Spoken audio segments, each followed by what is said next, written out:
ದಕ್ಷಿಣ ಶಿಕ್ಷಕರ ಕ್ಷೇತ್ರದ ಅಭ್ಯರ್ಥಿಯಾಗಿ ನಾನು ಸ್ಪರ್ಧೆ ಮಾಡಿದ್ದು ಮೊದಲನೇ ಪ್ರಾಶಸ್ತ್ಯ ಮತ ನೀಡಿ ಗೆಲ್ಲಿಸುವ ಮೂಲಕ ಶಿಕ್ಷಕರ ಸಮಸ್ಯೆಯನ್ನು ಪ್ರಾಮಾಣಿಕವಾಗಿ ಬಗೆಹರಿಸುವ ಕೆಲಸ ಮಾಡಲು ಅವಕಾಶ ಕಲ್ಪಿಸುವಂತೆ ಅಭ್ಯರ್ಥಿ ನಾಗಮಲ್ಲೇಶ್ ಮನವಿ ಮಾಡಿದ್ದಾರೆ. ಹಾಸನ ಜಿಲ್ಲೆಗೆ ನಾವು ಈಗ ತಾನೇ ಆಗಮಿಸಿದ್ದೇವೆ.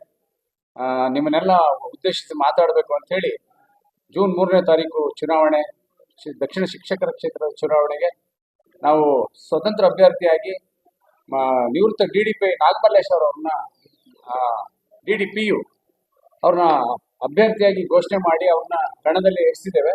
ಪತ್ರಿಕಾಗೋಷ್ಠಿಯಲ್ಲಿ ಮಂಗಳವಾರ ಮಾತನಾಡಿ ಜೂನ್ 3ರಂದು ನಡೆಯುವ ದಕ್ಷಿಣ ಶಿಕ್ಷಕರ ಕ್ಷೇತ್ರದ ಅಭ್ಯರ್ಥಿಯಾಗಿ ಸ್ಪರ್ಧಿಸುವ ನಾನು 1993ರಲ್ಲಿ ಪದವಿ ಪೂರ್ವ ಶಿಕ್ಷಣ ಇಲಾಖೆಯಲ್ಲಿ ಉಪನ್ಯಾಸಕನಾಗಿ ಸೇವೆಗೆ ಸೇರಿದ್ದು ಸುಮಾರು 19 ವರ್ಷಗಳ ಕಾಲ ಜೀವಶಾಸ್ತ್ರ ಉಪನ್ಯಾಸಕನಾಗಿ ಬೇರೆ ಬೇರೆ ಜಿಲ್ಲೆಗಳಲ್ಲಿ ಸೇವೆ ಸಲ್ಲಿಸಿರುತ್ತೇನೆ. ಉಪನ್ಯಾಸಕರ ವೃತ್ತಿ ನಂತರ 2009ರಲ್ಲಿ ಪ್ರಾಂಶುಪಾಲರಾಗಿ ಬಡ್ತಿ ಹೊಂದಿ ಮಂಡ್ಯ ಹಾಗೂ ಮೈಸೂರು ಜಿಲ್ಲೆಯಲ್ಲಿ ಸೇವೆಗಳನ್ನು ಸಲ್ಲಿಸಿರುತ್ತೇನೆ ಎಂದರು.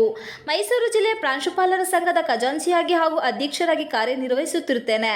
ಚಾಮರಾಜನಗರ ಹಾಗೂ ಮೈಸೂರು ಜಿಲ್ಲೆಯಲ್ಲಿ ಉಪನಿರ್ದೇಶಕರಾಗಿ ಕಾರ್ಯನಿರ್ವಹಿಸಿ 2023ರಲ್ಲಿ ನಿವೃತ್ತಿಯನ್ನು ಹೊಂದಿರುತ್ತೇನೆ. ನನ್ನ ಸೇವಾ ಅವಧಿಯಲ್ಲಿ ಉಪನ್ಯಾಸಕರ ಹಾಗೂ ಶಿಕ್ಷಕ ಬಂಧುಗಳ ಸಮಸ್ಯೆಗಳನ್ನು ಸ್ವಂತ ಅನುಭವಿಸಿರುತ್ತೇನೆ. ಶಿಕ್ಷಣ ಕ್ಷೇತ್ರದಲ್ಲಿ ಉಪನ್ಯಾಸಕನಾಗಿ, ಪ್ರಾಂಶುಪಾಲರಾಗಿ ಹಾಗೂ ಜಿಲ್ಲೆಯ ಉಪನಿರ್ದೇಶಕರಾಗಿ ಕಾರ್ಯನಿರ್ವಹಿಸುವ ಸಂದರ್ಭದಲ್ಲಿ ಶಿಕ್ಷಕರ ಉಪನ್ಯಾಸಕರ ಸಮಸ್ಯೆಗಳನ್ನು ಖುದ್ದಾಗಿ ನೋಡಿದ್ದೇನೆ ಎಂದು ಹೇಳಿದರು. ನಾವು ಉಂಡವರಿಗೆ ನೋವಿನ ಅರಿವು ಇರುವುದು ಎಂಬ ನಾನುಡಿಯಂತೆ ಶಿಕ್ಷಣ ಕ್ಷೇತ್ರದ ಸಮಸ್ಯೆಗಳಿಗೆ ಪರಿಹಾರ ಕಂಡುಕೊಳ್ಳುವ ಉದ್ದೇಶದಿಂದ ದಕ್ಷಿಣ ಶಿಕ್ಷಕರ ಕ್ಷೇತ್ರದಿಂದ ಅಭ್ಯರ್ಥಿಯಾಗಿದ್ದೇನೆ.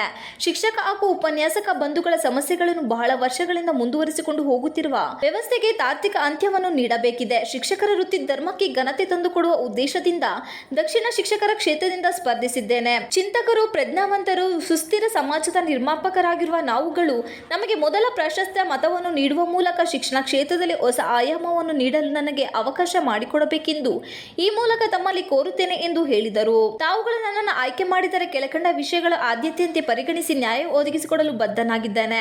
ಸರ್ಕಾರಿ ಶಾಲೆ, ಕಾಲೇಜುಗಳು, ಪದವಿ ಕಾಲೇಜುಗಳಲ್ಲಿ ಹಾಗೂ ವಿಶ್ವವಿದ್ಯಾನಿಲಯಗಳಲ್ಲಿ ಖಾಲಿ ಇರುವ ಹುದ್ದೆಗಳನ್ನು ಭರ್ತಿ ಮಾಡಲು ಕ್ರಮ ವಹಿಸುವುದು.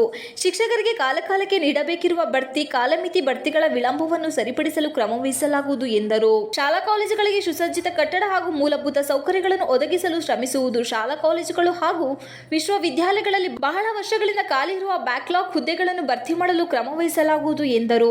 ಸರ್ಕಾರಿ ಪ್ರಥಮ ದರ್ಜೆ ಕಾಲೇಜುಗಳಲ್ಲಿ ಖಾಲಿ ಇರುವ ಪ್ರಾಂಶುಪಾಲರ ಹುದ್ದೆಗಳನ್ನು ಜ್ಯೇಷ್ಠತೆ ಆಧಾರದಲ್ಲಿ ಭರ್ತಿ ಮಾಡುವಲ್ಲಿ ಸರ್ಕಾರದ ಗಮನಕ್ಕೆ ತರುವುದು. ಶಿಕ್ಷಕರು ತಮ್ಮ ಸೇವೆಯ ಸ್ಥಳದಲ್ಲಿ ಎದುರಿಸುತ್ತಿರುವ ಸಮಸ್ಯೆಗಳ ಪರಿಹಾರಕ್ಕಾಗಿ ಪ್ರತ್ಯೇಕ ಸೆಲ್ ವ್ಯವಸ್ಥೆ ರೂಪಿಸುತ್ತಾ ಕ್ರಮ ವಹಿಸಲಾಗುವುದು ಹಾಗೂ ಧ್ವನಿ ಇಲ್ಲದ ಸಮುದಾಯಗಳ ಶಿಕ್ಷಕರ ಧ್ವನಿಯಾಗಿ ಶಿಕ್ಷಕರ ಸ್ವಾಭಿಮಾನವನ್ನು ರಕ್ಷಿಸಲು ಬದ್ಧನಾಗಿರುತ್ತೇನೆ ಎಂದು ಹೇಳಿದರು. ನನಗೆ ಮೊದಲನೇ ಪ್ರಾಶಸ್ತ್ಯ ಮತ ನೀಡಿ ಗೆಲ್ಲಿಸಲು ಮನವಿ ಮಾಡಿದರು. ಪತ್ರಿಕಾಗೋಷ್ಠಿಯಲ್ಲಿ ಚನ್ನಕೇಶವ ಮೂರ್ತಿ, ಮಂಜುನಾಥ್ ಇನ್ನಿತರರು ಉಪಸ್ಥಿತರಿದ್ದರು. ಮನವಿ. ಹಾಗಾಗಿ ಎಲ್ಲ ನನ್ನ ಶಿಕ್ಷಕ ಬಂಧುಗಳೇ, ನಾನು ಇನ್ನೂ ಎಷ್ಟು ಸಮಸ್ಯೆಗಳಿವೆ ಅಂಥ ಸಮಸ್ಯೆಗಳನ್ನು ನಾನು ಈ ಸಮಯದಲ್ಲಿ ಹೇಳಲಿಕ್ಕೆ ಸಮಯ ಸಾಲದೇ ಇರೋದ್ರಿಂದ ಎಲ್ಲ ನನ್ನ ಶಿಕ್ಷಕ ಬಂಧುಗಳು, ಸಹೃದಯ ಶಿಕ್ಷಕ ಬಂಧುಗಳು, ಈ ಸಾರಿ ಜೂನ್ 3ನೇ ತಾರೀಕು ನಡೀತಕ್ಕಂಥ ದಕ್ಷಿಣ ಶಿಕ್ಷಕರ ಕ್ಷೇತ್ರದಿಂದ ನನ್ನನ್ನು ಆಯ್ಕೆ ಮಾಡಬೇಕು ಅಂತ ನಾನು ಎಲ್ಲರಲ್ಲೂ ಕಳಕಳಿಯ ಮನವಿ ಮಾಡ್ತಾ ಇದ್ದೇನೆ. ಹಾಗೆ ಮೊದಲನೆಯ ಪ್ರಾಶಸ್ತ್ಯ ಮತವನ್ನು ನೀಡುವುದರ ಮೂಲಕ ನನ್ನನ್ನು ಆಯ್ಕೆ ಮಾಡಬೇಕು. ಈ ಕ್ಷೇತ್ರದಲ್ಲಿ ಉತ್ತಮವಾಗಿ ಸೇವೆ ಸಲ್ಲಿಸಲಿಕ್ಕೆ ತಾವೆಲ್ಲರೂ ಕೂಡ ಅವಕಾಶವನ್ನು ನನಗೆ ಕಲ್ಪಿಸಿಕೊಡ್ಬೇಕು ಅಂತ ಮತ್ತೊಮ್ಮೆ ಎಲ್ಲರಲ್ಲೂ ಕೂಡ ನಾನು ಕಳಕಳಿಯವಾಗಿ ಮನವಿಯನ್ನು ಮಾಡ್ತಾ ಇದ್ದೇನೆ. ಎಲ್ರಿಗೂ ನನ್ನ ನಮಸ್ಕಾರಗಳು.